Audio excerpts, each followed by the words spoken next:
Hi everyone. Can everybody see me?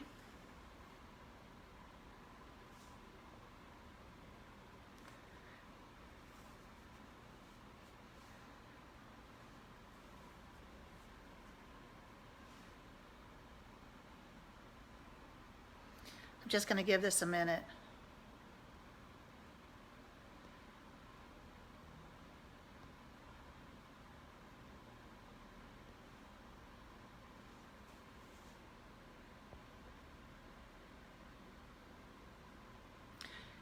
Hi everyone. My name is Mary Johnston and I would be my third year at the Rittenhouse show this year.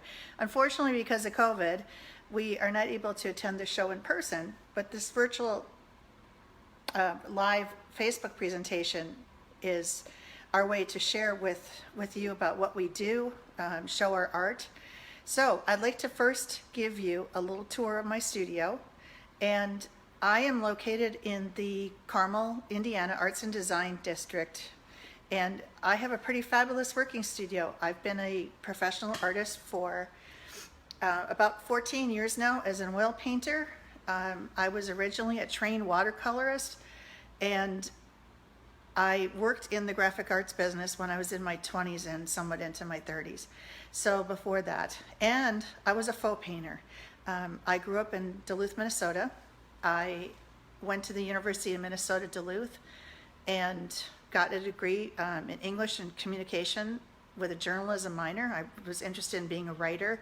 However, I love to paint, I love to create and draw and do crafts and all kinds of things. So it started a long time ago as a kid, just really wanting to be that art person, and I was able to finally make my dreams come true, I guess, when I got to a certain point in my life.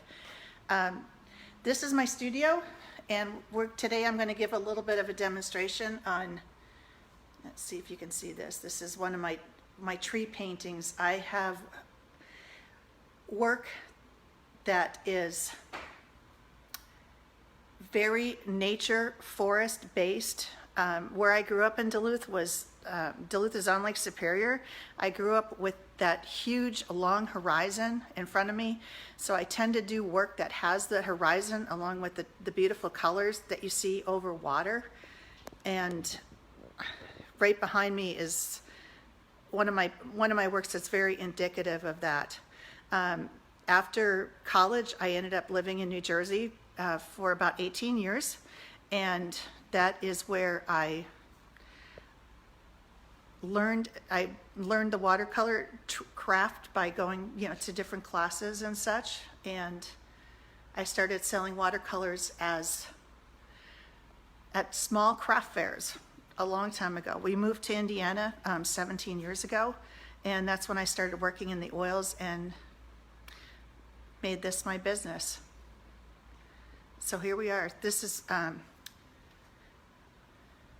some of these pieces, like these, are on canvas that I have pulled the canvas myself and prepped them. Others, I love to work on these boards.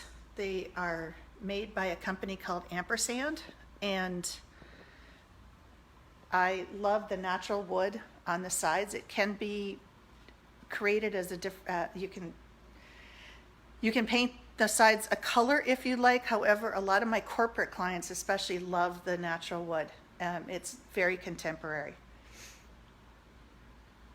These are two of the pieces that, these two pieces right here. The upper one is on a board. The second one is on canvas. And these are two of the works that are for sale this weekend through the Rittenhouse Art Fair website. With that, I'm going to sit down and we're going to try to do a demonstration.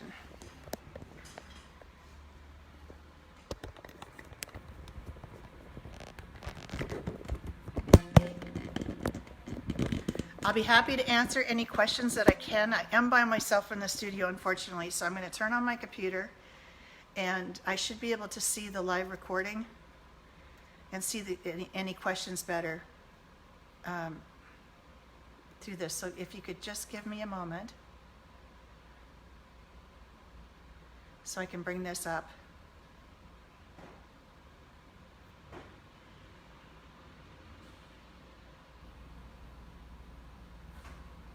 There I am. Okay. And if anyone has any comments, or questions, please let me know, and I will be able to hopefully see them on my computer. One of the things that So I can bring this up. I only work in oils. I do some prep on my canvases with red acrylic. It helps give the There it piece, is. the brightness that of the underpaint. Helps make the work a cohesive unit all together, and also adds to the brightness of the piece. I am sideways. Okay. Is that better?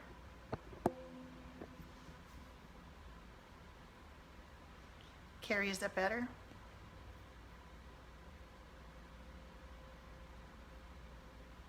Uh-oh. Sorry, everybody. I don't know what's going on here. If we could just give this a moment, it'll come back. Okay. Thank you, Carrie. I was hoping I'd do this in a horizontal format so you could see better, but I guess not. Okay. Thank you. Anyway, I was going to talk about materials. I use soft brushes. I'm not a bristle brush painter. It's one of the things that helps me to get the blending that I do. I mostly use inexpensive brushes too, because some of my pieces, like this one behind me, has a sand texture on the board, and it chews up brushes. So they don't last very long if I'm working on the sand texture. This is one of my favorites though. This is a Raphael. It's a manufactured sable, and I will use these periodically. These are a treat to use. They're fantastic brushes. These other ones are made by a company called Royal. They are very inexpensive, and when they get unuseful anymore, I just throw them out. Makes perfect sense. One of the things about doing what I do is I did start out mostly as a traditional painter and painting traditional scenes, and I really wanted to get more abstract and more loose and more. I started doing some very stylized things. So that being said, I started coming up with some different designs, and see, this one behind me is what I call my more traditional trees, and I give them foliage. I do have to start with, I draw one line going up. You can probably see it in here, but I draw one line with a charcoal pencil, and then I use that as a guide, and the rest of it is all just brushwork. And you have to take this brush, which is a script liner, and this came in very helpful during my my watercolor training. Is really where I learned these techniques, and it's a question of getting the right amount of the oil and the paint together and soak the brush correctly. It takes me a bit to work on it. Just set this down and then come back. I'm hoping you can see this.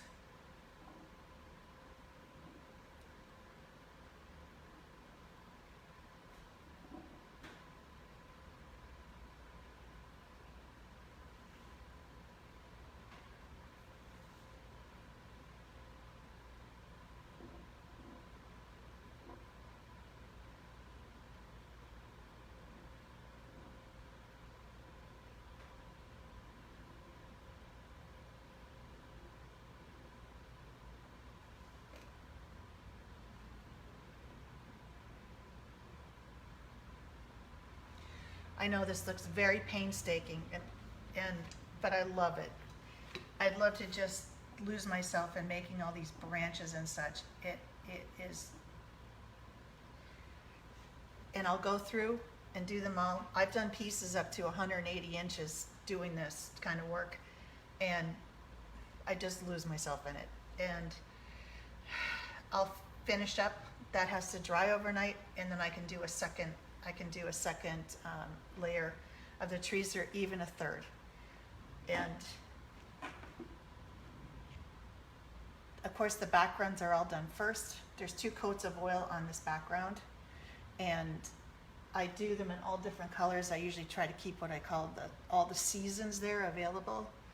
And in my collection of these kinds of pieces, I have them in all different sizes, the 12 by 12s, the 24 by 24s, and 30 by 30s, and I have a 40 by 40 that has this on it also, and 16 by 16s.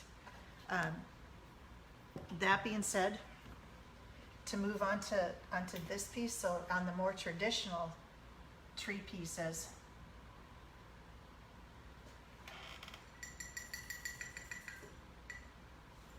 of course this one was already started. I could just add a little more to this.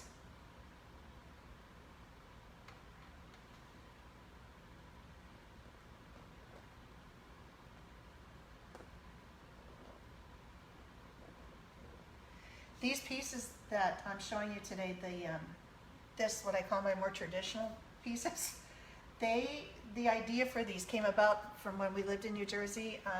We lived up on a ridge line, and we had all these tall forest trees behind our house that didn't have any branches down on the lower, because they had cut the neighborhood out of the forest.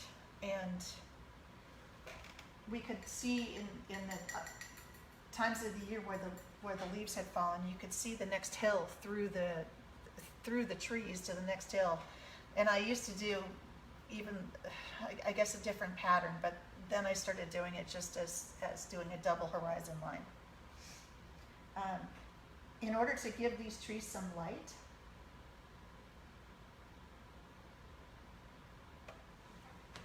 hopefully you can see this.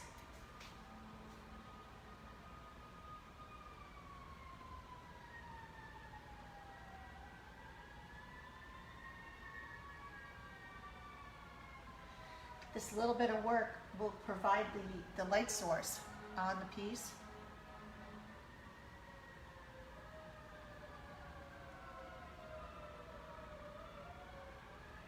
And again, it's painstaking work, but I really enjoy it. I actually used to do miniatures ages ago and show them in competitions back when I was younger and I could see really, really well.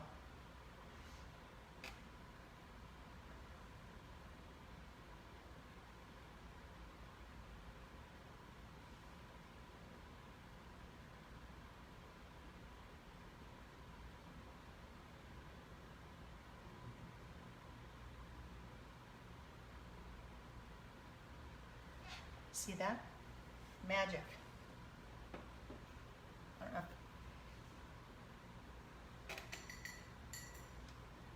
The next thing I do with these pieces can provide the smaller trees in the front, or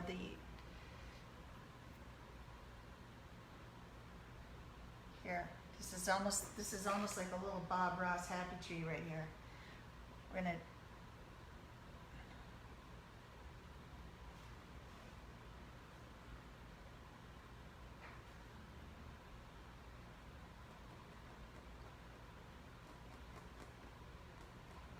to make a little pine on the horizon line.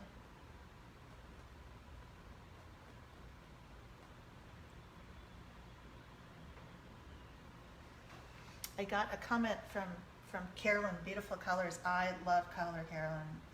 I am all about that. I actually just had to do a piece recently that was very neutral, and while I did it, I just thought, oh my gosh, wouldn't want to have to do that all the time. I'm like a kid with that big brand new box of crayons. I get so excited about every color in the thing.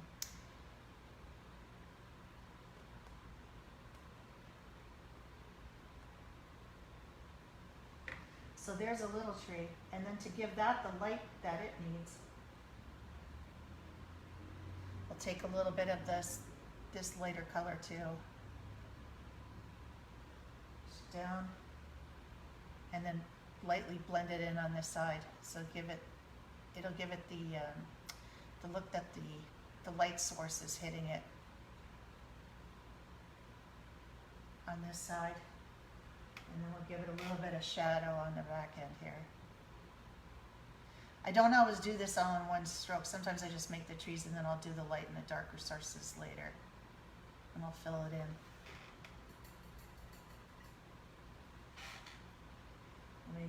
Maybe we'll put a little bit of yellow on it.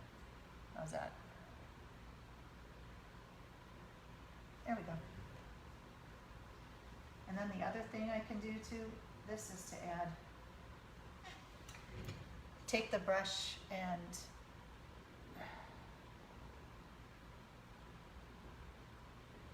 just give the idea that there's some other smaller works that are there on the horizon.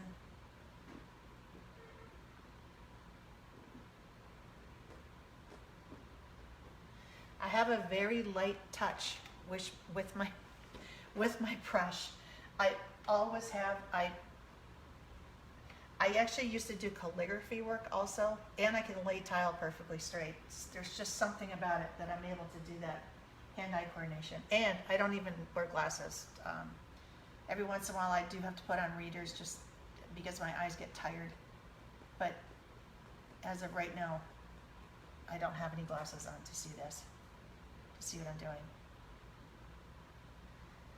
And again, I know that what I'm able to do comes from the training that I had in watercolors. I studied with a Chinese master by the name of Cheng Pei Chi out of the University of Minnesota. And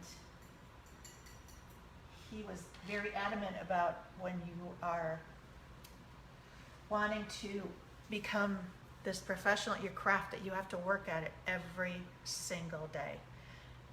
It's like anything else. You have to be able to practice, practice, practice. And he is so right. I mean, I didn't do a show for the first 3 years when I started working in oils. I had just moved here and had come off of being a faux painter. And, Carolyn asked me, no, these are all oils. I'm not particularly fond of acrylics. They dry too fast for me.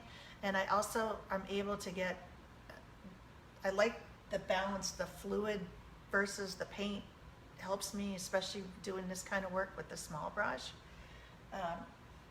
I could also show you how I work the backgrounds. So this one, which is still wet, I worked with the soft brushes. I just put a second coat of paint on it today. And the blend, I would never be able to get this kind of blending in acrylics. At least I wouldn't be able to. Maybe someone else could, but not me. That all being said, I'm going to go on to one of the, we're talking about doing trees and grass today.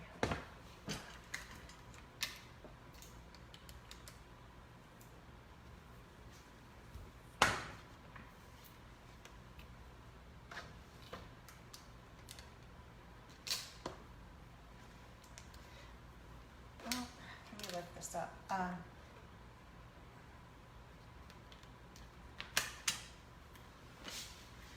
One of the things about learning these kinds of brushstroke techniques is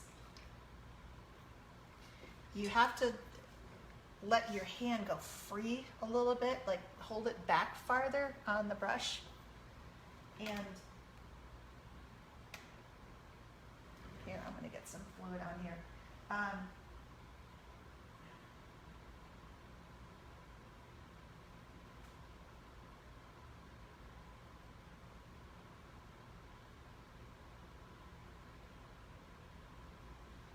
Okay. Can you see? Okay. We're going to go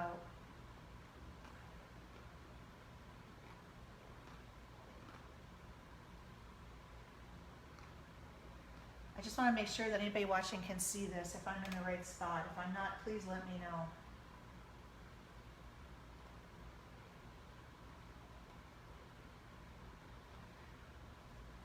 I know it probably looks so tedious.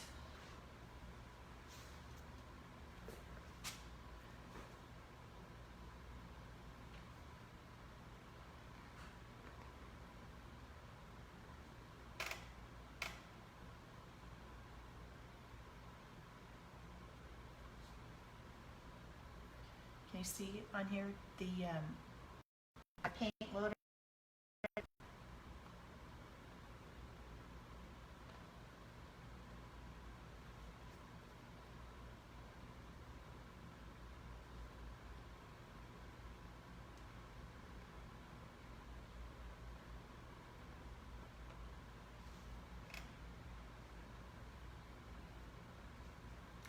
I've paint loaded the brush and I just keep going back and forth over and over and over it.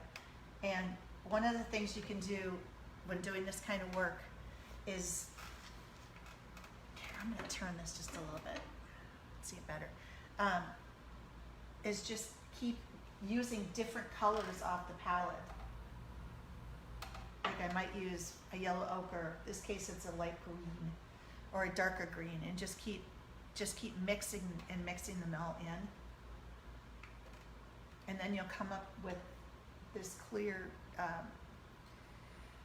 where it'll look natural, more natural, because it is all these different colors. I could try, let's see.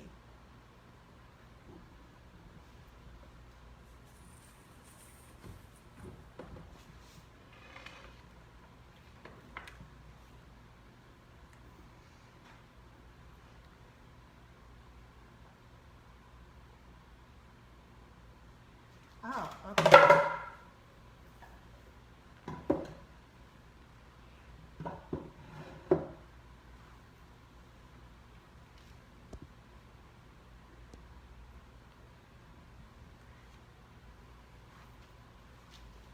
Okay, is that better?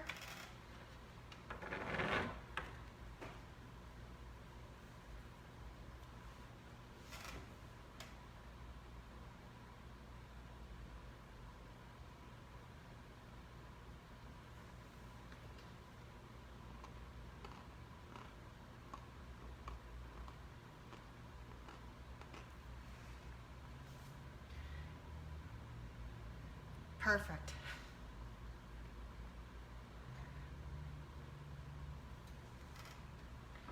Sorry about that, everyone. This is just something I haven't done before, and I was hoping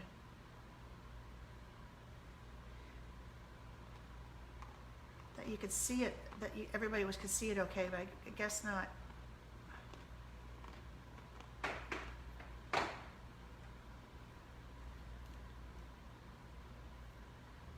There. Is that better? I'm not sure why it stopped.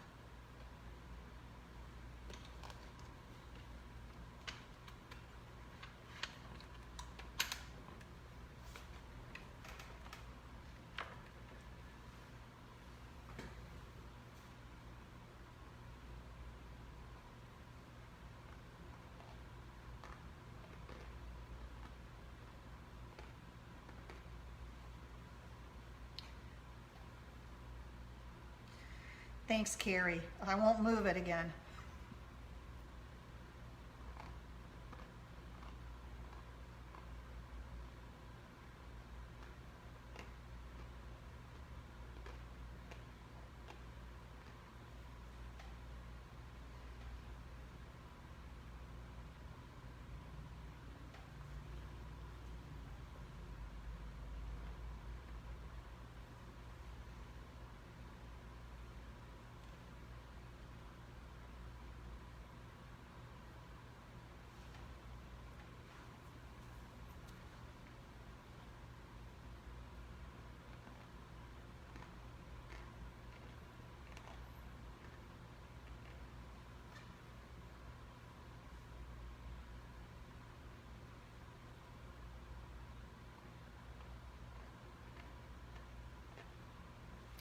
Again, I can do these pieces really, really large.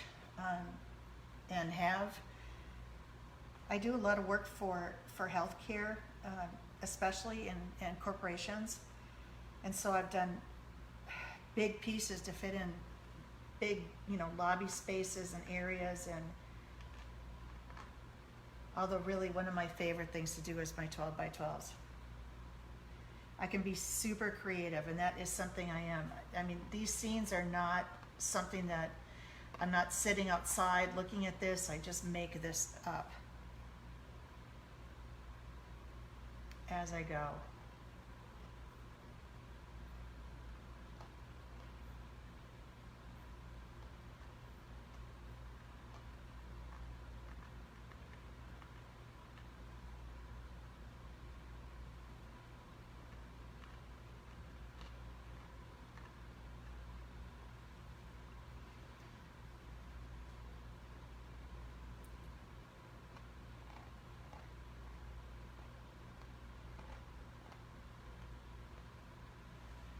Okay. Does anybody have any questions?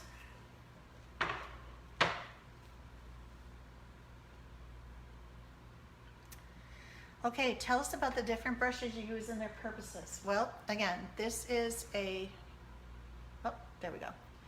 This is a script liner. They come in a few different sizes. This is a number 2 and makes grass, trees, branches, all that stuff. This is a filbert, and rounded edges, soft, makes those nice clouds that you see. And it can hold, this one can hold a lot of paint. I wouldn't use something this large on a piece this size. I wouldn't use this on something really big. Smaller filberts.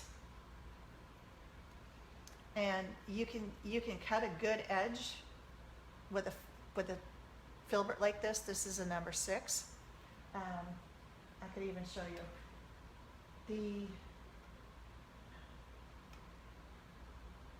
another way to make the grass and create movement is just to use the side of the filbert and keep working until it's filled in. It's just another way to do this. And one of the large pieces I have over there on the floor, I could show you, it was all the grass was done with the filbert. This is just a larger version of the filbert. What else do I use?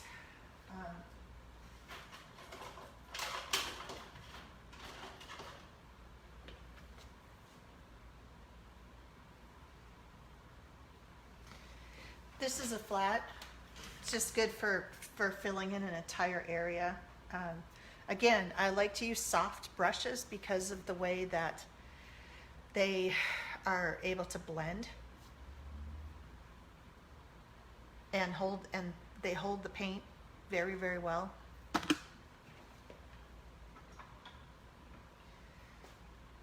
Palette knife can scrape a little sometimes. I'm not a huge palette knife painter. I have used one in the past. I have done some all palette knife works in the past. I just don't anymore. My body of work is pretty consistent at this point because of all the shows I do and what sells, and you don't want to have a body of work that's all over the place. It has to really be consistent, and I have developed, I love what I'm doing at this point. Let me go over here and grab one of these other pieces.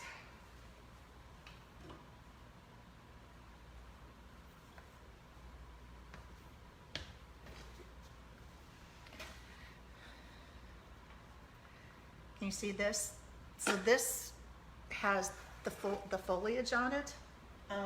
The way that I work the foliage is to take the script liner on its side and just keep rolling and keep rolling and keep adding colors to it.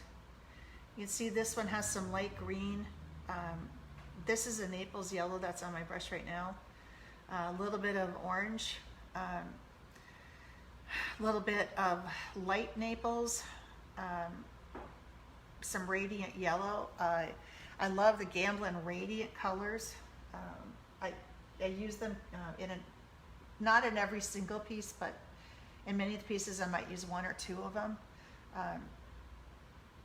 And you can just build this up and put a first coat on and then walk away and then use it, come back and do yet another color and another color. So this would be the last thing I would do on a tree piece such as this.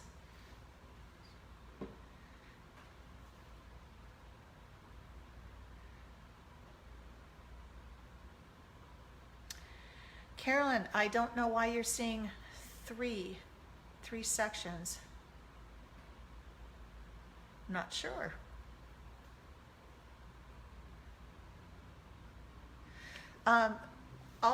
With the oil paints, in between coats, because I'm using liquid, I'm gonna pull up my palette here for you. This is the liquid. There's products like Gamblin makes something called Galkid. Same thing is, so I'm adding it into a little bit of the paint. By the next day, usually it's dry. Not on the first layers, not on the thick layers of paint. It doesn't help it dry overnight. This is just for doing the tree work and the grass and leaves and all that.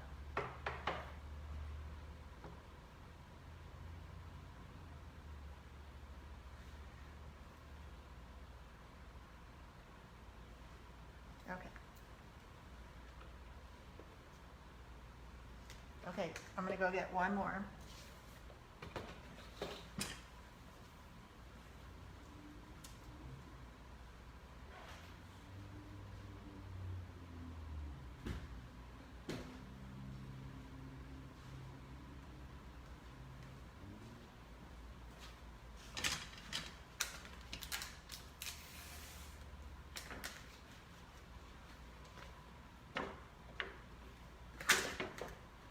Be able to see that this is a piece I just finished recently, and it's not really trees, it's not really grass, it's just lines, and it's just this feeling of I guess some sort of vegetation growing up towards the sky. And again, this is all, so what I start with is the darkest color, which is the dark brown.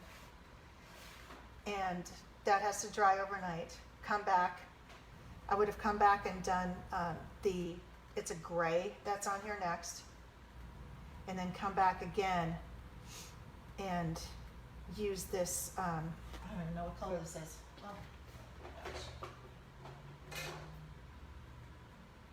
It's a Naples yellow deep. I tend to use some different brands of oils. I like certain colors in Winsor & Newton. I like certain colors in Gamblin. And I have a few other brands that I use. I'm absolutely in love right now with some of this Charvin paint. This is some of the oldest pre-made oil paint in the world. The company's in France. And even some of the Impressionists were starting to use this particular brand, and when they were working. Before that, people had to really make their own out of pigments and such.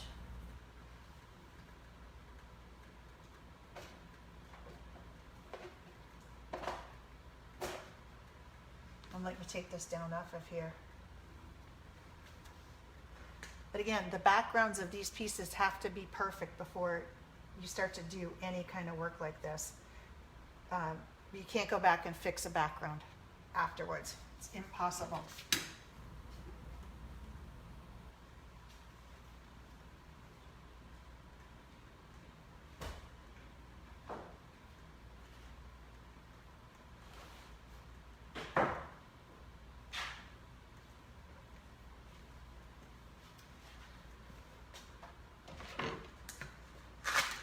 We'll take a look at one that's a little more in the traditional sense. So this is what you would call scumbling.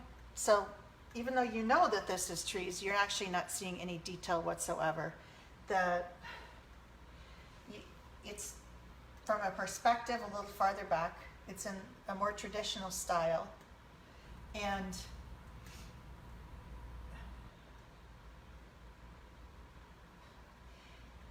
you know, you just have to add where the light source coming onto it in places. You know, some of these pieces I might give it like a little bit of tree work here and there, and just to show it off. But so this would show the next hill in the background. Again, I wasn't even using a reference for this. I just made the scene up in my head. It sort of just driving around. You know, I travel, of course, to shows all over the place.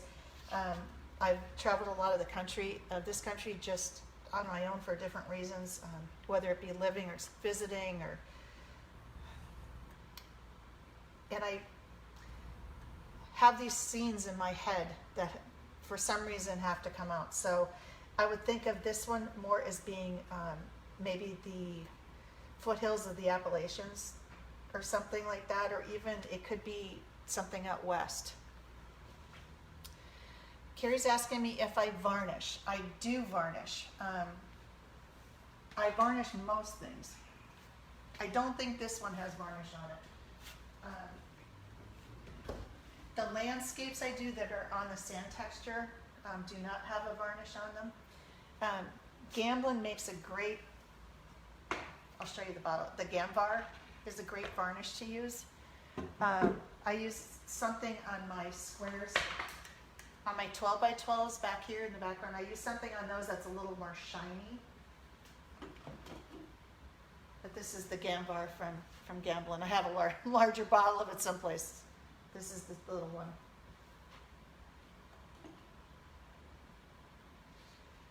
Let's see, does anybody have any more questions about what I do?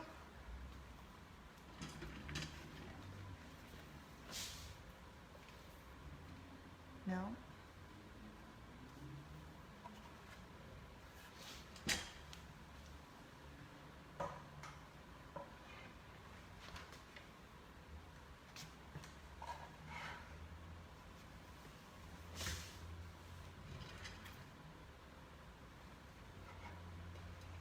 Here, I'll go back to this one.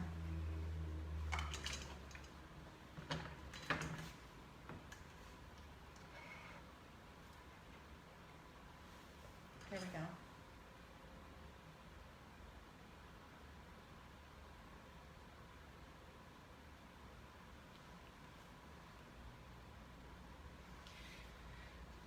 Again, this is all about having the right mixture on your brush of fluid to paint to be able to do this.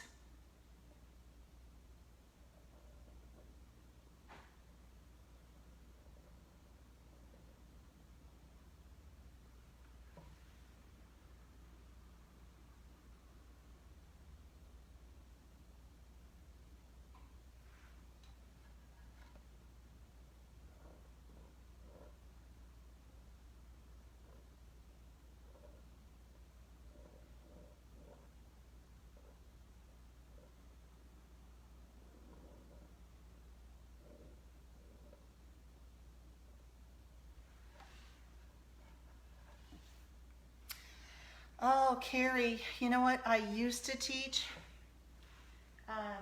I used to actually hold open studios up here. It's been a long time now. One of the reasons why I had to stop is I actually got so busy doing my own art and selling that I couldn't pack up the studio to have all these students in here for an afternoon. And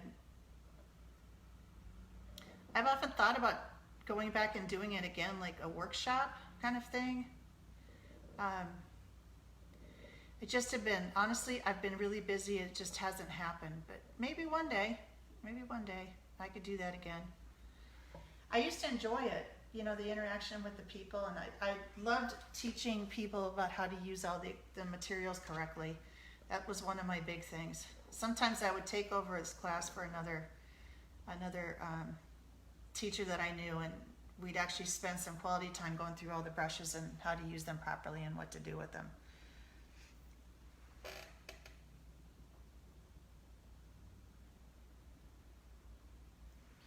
I'm not much for mixing paint at all. As you can see, most of my paint is actually mixed literally on the board or the canvas.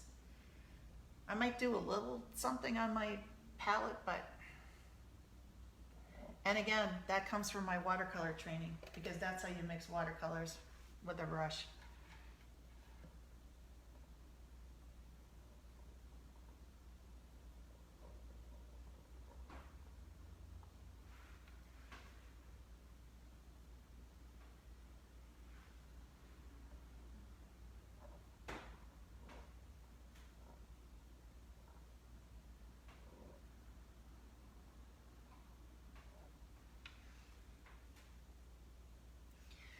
Believe it or not, when I was a watercolor painter, I used to paint buildings and flowers. So I moved on. And landscape, but I did a lot of architectural things.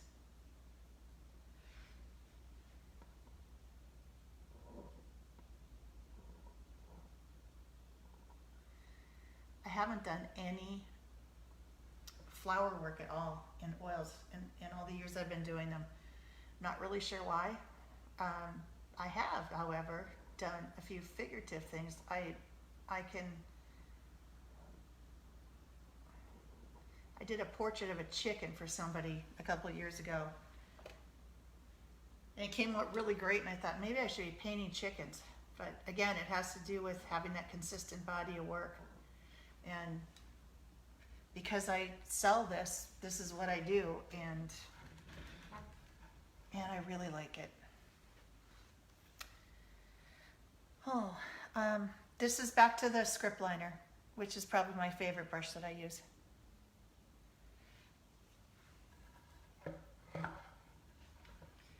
You know what I'm going to do for you? I'm going to turn just a tad.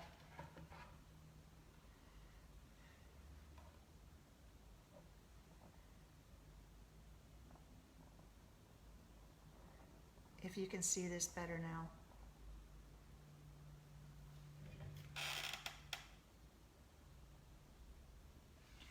One thing before we go today, please, take a look at the RittenhouseSquareArt.com website. I do have a few pieces for sale on that site. I do have a studio shop on my website, which is MaryJohnstonArt.com or MaryJohnstonStudio.com. My Instagram is MaryJohnstonArt.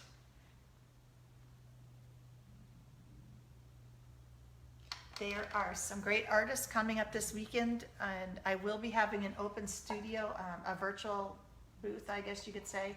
So I will be on Zoom tomorrow from 2 to 6, and on Sunday from 2 to 5. So if anybody's on here that would like to come back and speak with me, I'll be here in the studio available for that.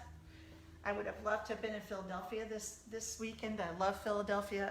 Again, we used to live in New Jersey, so it was a place that we would go visit. Sometimes my husband went to college in Philadelphia, so the city is just a very fantastic place to visit.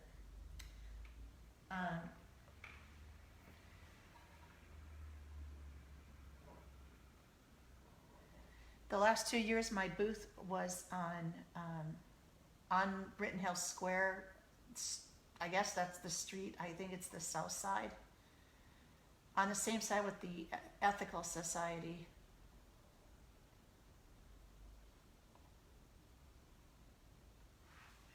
There we go.